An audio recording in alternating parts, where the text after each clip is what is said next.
The next chapter is about to begin. Join us live every Tuesday and Thursday for brand new episodes of the American Contractor Show. Our mission is to bring you the latest tools, innovations, and knowledge to help you become the most informed contractor in your market. Knowledge is the ultimate power, and we are connecting you with the most knowledgeable minds in our industry. Make sure to subscribe so you never miss an episode. American Contractors, I hope you're ready. This one's for you.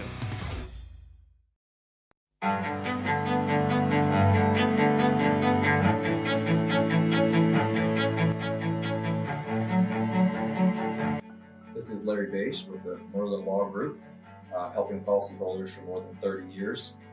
If you have a claim or your client has a claim that needs help, please feel free to call the Merlin Law Group because we are the true policyholder advocate.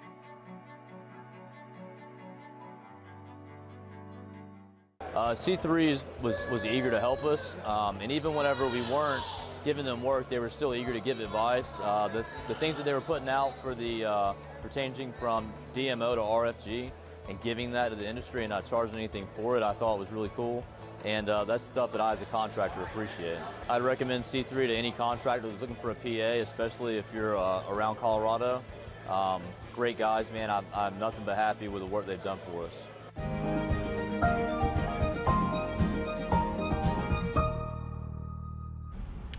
Happy Saturday, everybody. This is John Choquette here for our Hurricane Isaias update. That is a special edition video here in front of my chalk wall here at my house. And we're going to kind of go down, we're going to break down, I got some graphics for you guys, and we're going to look at the latest data coming in for Hurricane Isaias and what our personal opinions are within this storm, especially for Florida.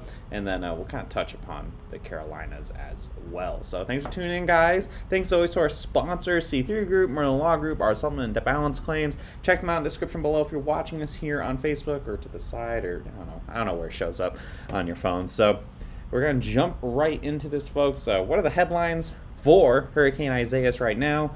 And it really looks like he's looking kind of unhealthy this morning, I'm not going to lie. I'll show you guys the satellite loop in just a moment, but as Isaias has been moving through the Bahamas this morning, he's starting to look a little more ragged, and we'll see how that impacts potential impacts for Florida.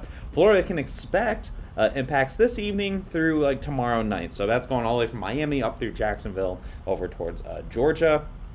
And landfall as a strong tropical storm in the Carolinas is expected Monday night. So I do not think Isaias is going to make landfall in Florida. I think he's going to skirt along the coast and then end up impacting the Carolinas. So latest National Hurricane Center update. This is the your latest. Is my mouse on here?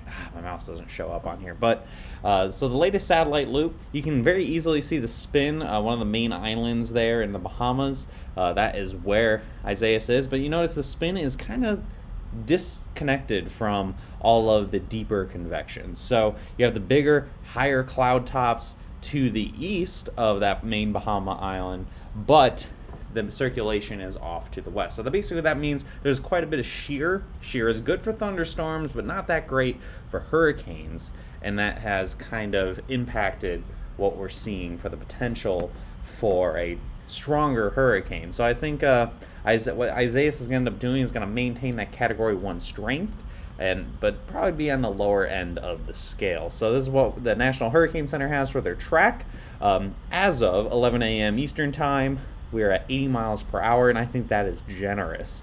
I think Derek made a mention of that on his personal Facebook page.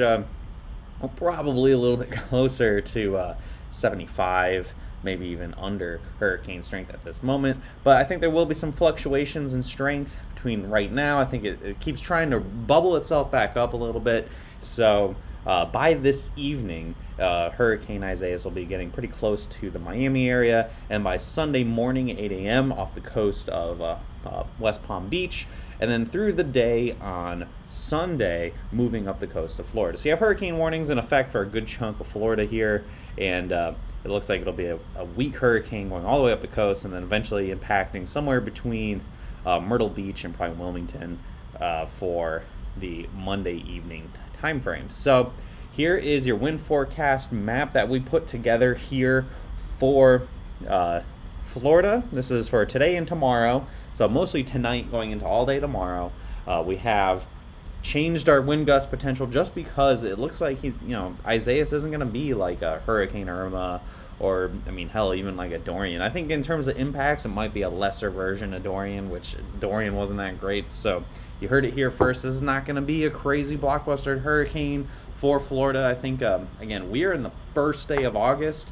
The peak where we really start to see more hurricanes come up isn't until about mid-month. So don't worry, there will be more storms to work with, but I'm thinking any of the first color you see there, that brightest blue, that could be max gusts of 40 to 60 miles an hour, and you can see that's pretty much spanning all the way from Homestead, Florida, all the way up to Jacksonville, Florida. And then the area with the best chance of seeing close to hurricane force wind gusts of 60 to 74 is going to be from about Daytona Beach down south to about West Palm Beach. So and we have also a storm surge potential map on here. So instead of the risk area that we normally have for the wind and the hail maps, these little icons are indicating how much storm surge we're going to see. And I think overall, the way the hurricane's moving, where Isaias is in comparison to the Florida coast, for the most part, pretty minimal storm surge, 1 to 3 feet, is nothing too wild. Might do some beach erosion, maybe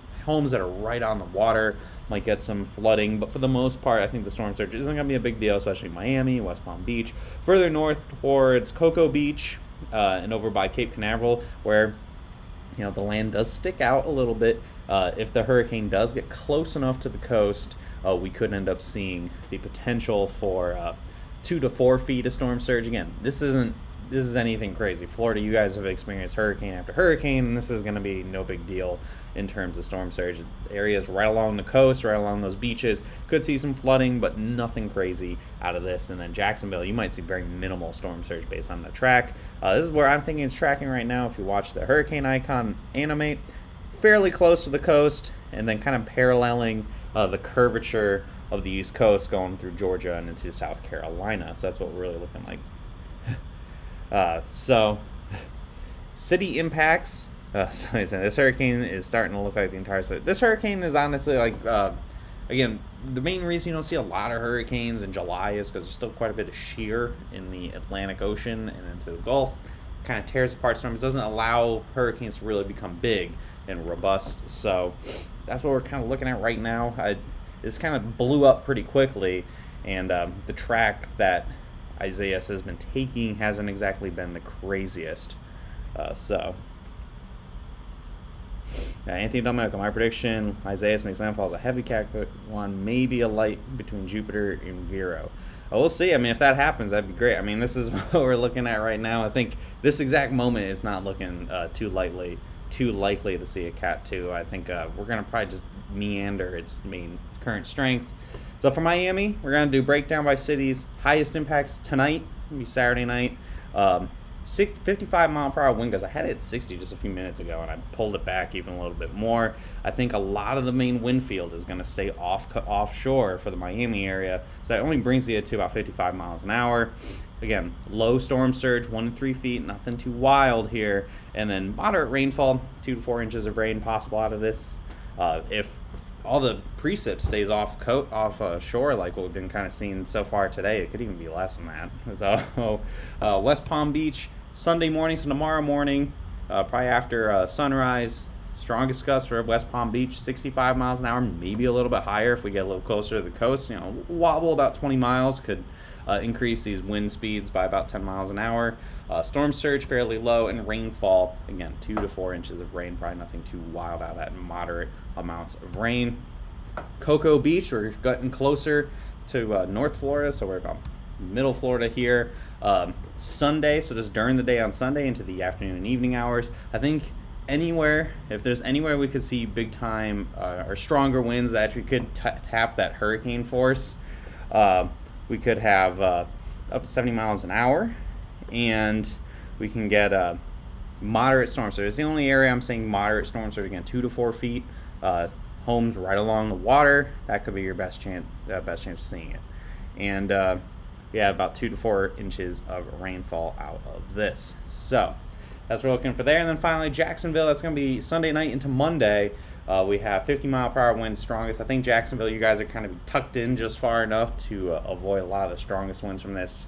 Minimal storm surge, you need storms to, you pretty much need a hurricane to hit a certain way to get big storm surge. I don't think that's really going to happen too much on Jacksonville, and a little bit less rainfall as well, as it looks like. Again, Jacksonville tucked a little bit further west, and that's going to keep a lot of the heavier rain possibly offshore.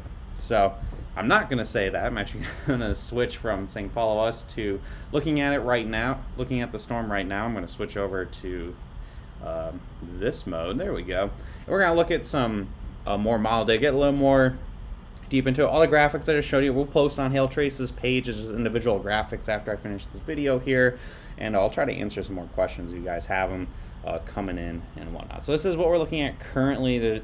There's a lot going on the screen, I understand. So I think right now we have a couple hurricane hunters going around the hurricane. I can probably just kill that right now. There we go. You can see the hurricane right here. Here's Isaias moving generally towards the Miami, Florida. This is going to be your first wave of rain that's going to be moving in probably in the next, I'd say, let's see, it's about 1:12 p.m. in Miami right now. Probably about 2:30 we could see some stuff going on. And that'll be going here. Let's see. All right, thanks, Lee. Lee's going there. So we're not chasing this hurricane. Derek's on vacation, so that really kind of makes it so if you guys have anything, we'll happily share any updates. If you guys are live on the field here, we can go in. So looks like next hour or so, first wave of rain, the first outer band is going to impact Miami, and that's going to push, continue moving north into Florida through this afternoon and into the evening. So one of the biggest things I want to check out here is, so this is the National Hurricane Center track. So you see the little ones. This is basically saying what Hurricane Isaias is going to be. And more importantly, the little circles here indicating the wind fields. So the purple is going to be that hurricane force wind. And notice how most of the hurricane force wind really kind of stays off the coast, except for right by Cape Canaveral. And that's what we're really looking at for the reason why I'm not going in hard on Florida with this for big time hurricane force winds or anything. I think it's really going to be a lot more gusty tropical storm force winds. You get that heavy rain.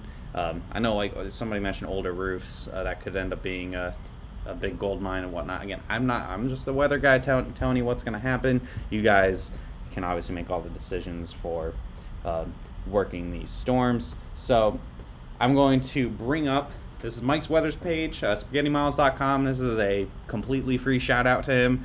He has a great page for if you're kind of a bit of a hurricane nerd. They got every resource you need, and even if you're not a huge weather nerd, you can at least get a lot of helpful information from this website. I got a couple things on here. This is just the tropical alerts. You get that hurricane warnings all the way from pretty much West Palm Beach to Daytona Beach is where the hurricane warnings are. I got tropical storm warnings from Miami, where I think they're starting to kind of pull back a little bit, thinking that the way the hurricane's going to track, it's not going to go into Miami, but go a little bit further to the north.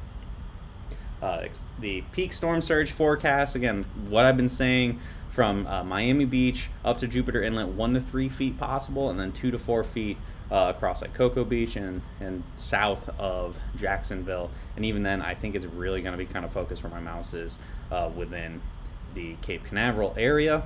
and most importantly, the wind field. So this is what the observed wind field has been so far.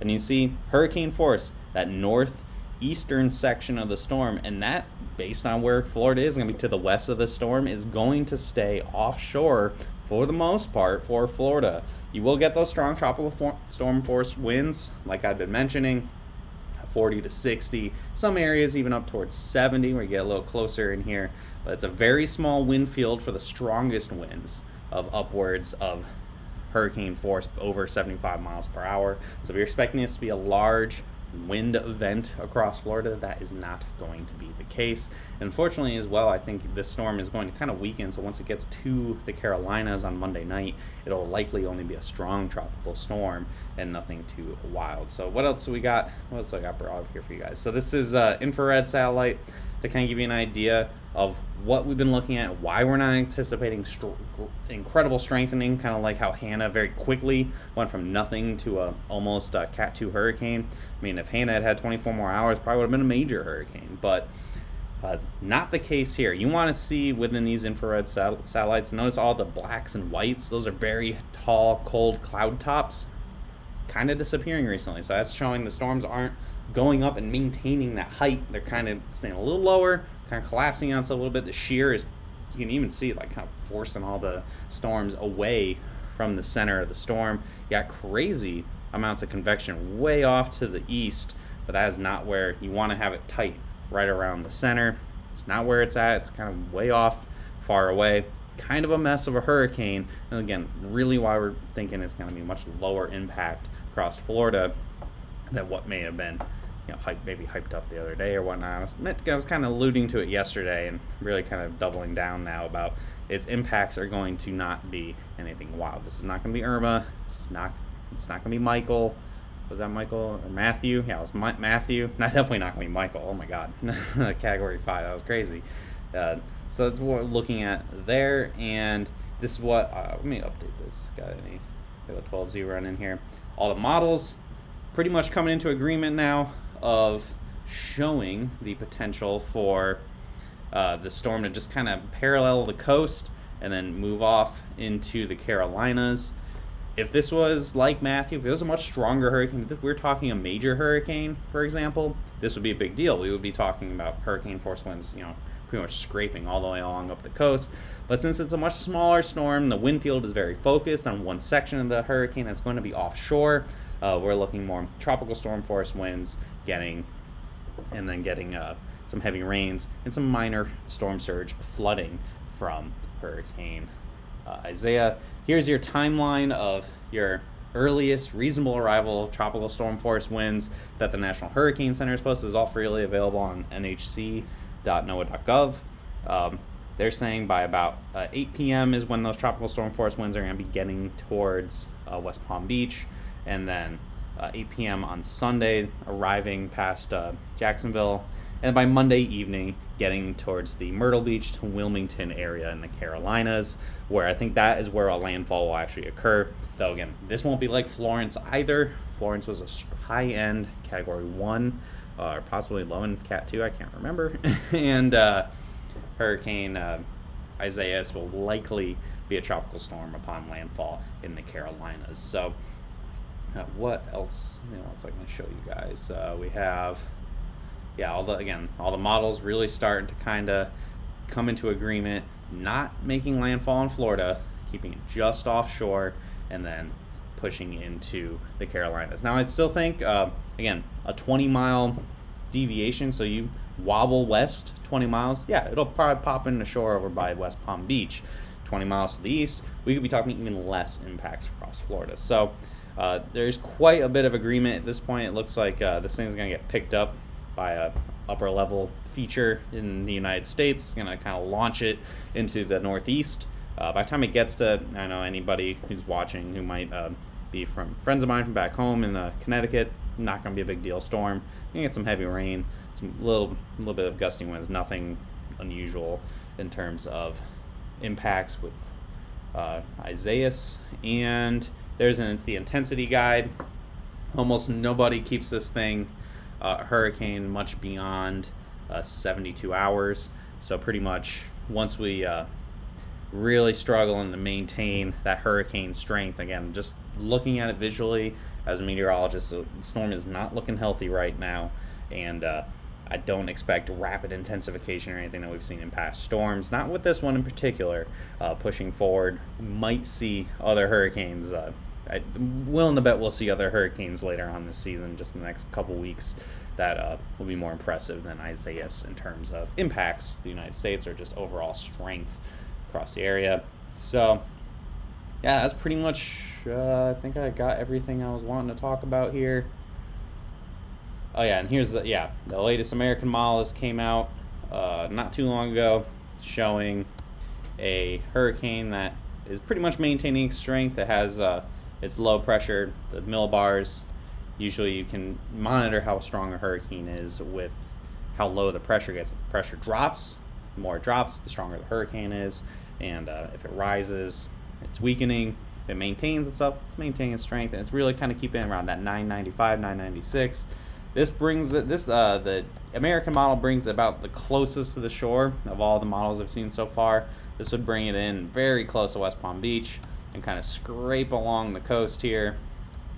And that would make it weaken significantly. So by the time it got to Jacksonville, would really be falling apart, and then trying to re-strengthen off the coast of South Carolina and impact the Wilmington, Myrtle Beach area. So that's what the American model has. I can show you guys what the European model has. I think the European model might have been a little bit more aggressive. We don't have the latest run for this one, but I believe it was pretty similar to this. Let me look here. We have it. Yeah, this one stays a little further to the east, and it pops into the Cape Canaveral area and scrapes along the coast there. So again, it's very possible we could see a little bit of a landfall. I'm looking right now thinking we're not going to see landfall in Florida. I think it's going to be very close.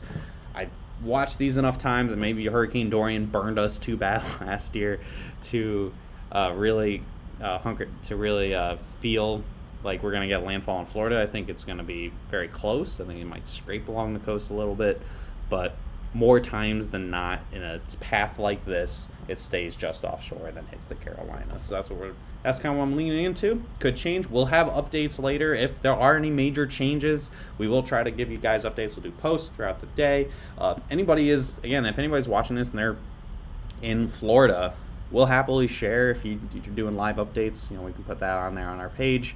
This is the first hurricane since Hurricane Harvey that we have not been able to chase, just from circumstance. I guess I'm sure if Derek's watching this, he's probably going, I'm not going to be taking vacation from July to October now. so we'll definitely be chasing the next one, and I'm almost positive that there will be more hurricanes the rest of the season. We're really just kind of warming up, and we're already at I think the next system, Josephine. I wouldn't be shocked in the next 10 days that we have Josephine. I think that's the J name that's coming up next. So that's what we're looking at. Thanks for tuning in, guys. On this Saturday afternoon, again, we'll have more updates later on today if anything crazy goes on, like any major updates, any rapid strengthening, any massive change in track. We'll try to give you guys an update. I'll post all the graphics that we had from the forecast here on Hail Trace's page, so you can take a look at them. Again, you can share them, what have you, for that, and we'll definitely keep you guys up to date with this hurricane as it moves up the coast and possibly makes it gone. What about hail? Oh yeah, that's right. We can talk about let me jump back over. I can just show you real quick the hail risk for today. It is nothing too wild. It is in New Mexico. Albuquerque could see some $250 size hail this afternoon into this evening. Outside chance we could see maybe a storm or two in the Front Range. And there's no risk for it currently, but I wouldn't put it past Colorado to pop out a storm this afternoon after about 5 or 6 p.m., kind of similar to last night. Tomorrow and Monday, there will be a chance for some hail across the Colorado Front Range. We'll have a graphic for that for you tomorrow. I just wanted to focus mostly on the hurricane today. That is the major story, or I think the Weather Channel's calling it the COVID cane. So we're not doing that. So Hurricane Isaias, that's the major story for today. We will have a normal hail forecast tomorrow. I think it might just be even a graphic unless it's looking really good. And otherwise, all the hurricane updates we'll have for you guys through the rest of today and into tomorrow. Follow us on all of our social media platforms. You guys know the drill: YouTube, Facebook, Instagram, Twitter, whatever it is, at Hail Trace. The graphics will be popping up on Facebook. I'll try to see if I can get my Instagram too. I haven't posted on there in a while. And give us a call. We're answering phones today. If you've got questions, 855-334-4245, info@hailtrace.com, and hailtrace.com for more details. Thanks for tuning in, everybody, on this Saturday afternoon. Go ahead, give us a share, and keep an eye out for the graphics as well. We will see you later if anything crazy happens, or if we have any videos tomorrow. If not, we'll see you on Monday at 12 p.m. Central Time. Have a great day, everybody.